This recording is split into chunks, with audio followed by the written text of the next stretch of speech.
नमस्कार दोस्तों, आज की हमारी कहानी है माँ का प्यार ही कुछ ऐसा होता है। स्टेशन पर 1 घंटे से ट्रेन रुकी हुई थी।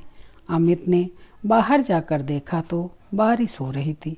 फिर अमित वापस अपनी सीट पर जाकर बैठ गया और अपने सिर के नीचे बैग रखकर लेट गया। काफ़ी देर बाद उसे धीरे धीरे नींद आने लगी थी। अचानक एक महिला ने उसकी बाजू को हिलाते हुए उसकी नींद उड़ा दी। वह उठकर बैठ गया। उसकी नज़र उस अधेड़ उम्र की महिला पर गई। वो मैले कुचैले और गंदे कपड़े पहने हुए थी और अपने हाथ में एक हैंडबैग पकड़ी हुई थी। ट्रेन स्टेशन से बाहर निकल चुकी थी और अपनी पूरी रफ्तार पकड़ ली थी। नींद में अमित को इस बात की तनिक भी भनक नहीं लगी कि कब उसका बैग उसके सिर के नीचे से फिसलकर फर्श पर गिर गया था। जब महिला ने बैग आगे बढ़ाया तो अमित ने फटाक से अपना बैग उस महिला के हाथ से ले लिया और चेक करने लगा कि कहीं उसका पर्स और अन्य सामान तो गायब नहीं हो गया। ज्यों ही उसने अपना बैग खोला तो अंदर अपनी माँ की शॉल को देखकर आश्चर्यचकित रह गया। बैग में सारे सामान बहुत ही व्यवस्थित ढंग से रखे हुए थे। अमित ने बैग से शॉल निकाली और सोचने लगा कि पिछली रात जब वो अपना बैग पैक कर रहा था तो उसकी माँ कैसे अपना शॉल लेकर आई थी और उसे बैग में रखने के लिए कह रही थी। वो कह रही थी कि बारिश जैसा मौसम हो रहा है, अगर बारिश हो गई तो ठंड लगेगी। इस बात पर वह कैसे माँ से नाराज़ हुआ था और गुस्से में शॉल को बैग से बाहर निकाल कर रख दिया था, मगर यह शॉल अभी भी उसके साथ थी।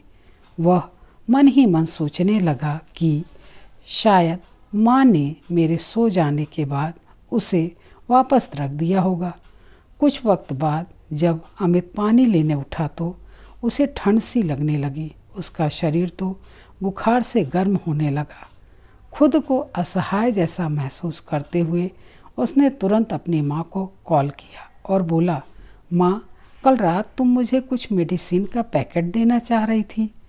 इससे पहले कि अमित अपनी बात पूरी कर पाता, उधर से उसकी माँ बोल पड़ी, बेटा, तुम्हारे सिर में दर्द है क्या? अमित माँ को कतई जाहिर नहीं करना चाहता था कि उसको बुखार है। उसे लगा कि माँ बेवजह परेशान होंगी, इसलिए उसने कह दिया, हाँ माँ।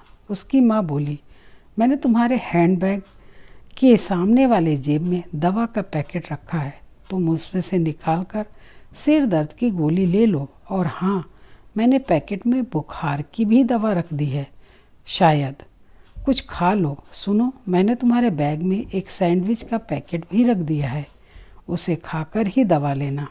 अमित ने सैंडविच खाकर दवा ली और सो गया।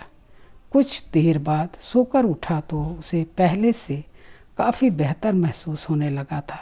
अचानक उसकी नज़र गलियारे के पास बैठी हुई एक महिला पर पड़ी, जो अपने बच्चे को ठंड से बचाने के लिए अपने शरीर पर पड़े फटे पुराने कपड़े अपने बच्चे के ऊपर डाले हुई थी, जो ठंड को बचाने के लिए नाकाफ़ी थे।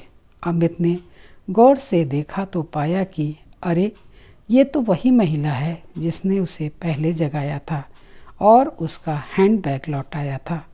बिना सोचे समझे अमित ने अपनी माँ की शॉल ठंड से कांपते हुए बच्चे को उड़ा दिया। उसने देखा कि बच्चा कैसे अब बड़े ही सुकून से सो गया। अमित सोचने लगा कि माँ का प्यार ही ऐसा है। माँ के प्यार की तपिश ही कुछ ऐसी है जिसे सिर्फ महसूस किया जा सकता है। इस प्यार को शब्दों में बयां नहीं किया जा सकता है। आवश्यकता है हम सभी माँ के इस प्यार की तपिश को महसूस करें। आपको कहानी कैसी लगी कमेंट करके ज़रूर बताइएगा तथा मेरे इस चैनल को लाइक और सब्सक्राइब करके मेरा प्रोत्साहन कीजिए। मिलती हूँ ऐसी ही एक नई और अनोखी कहानी के साथ। धन्यवाद।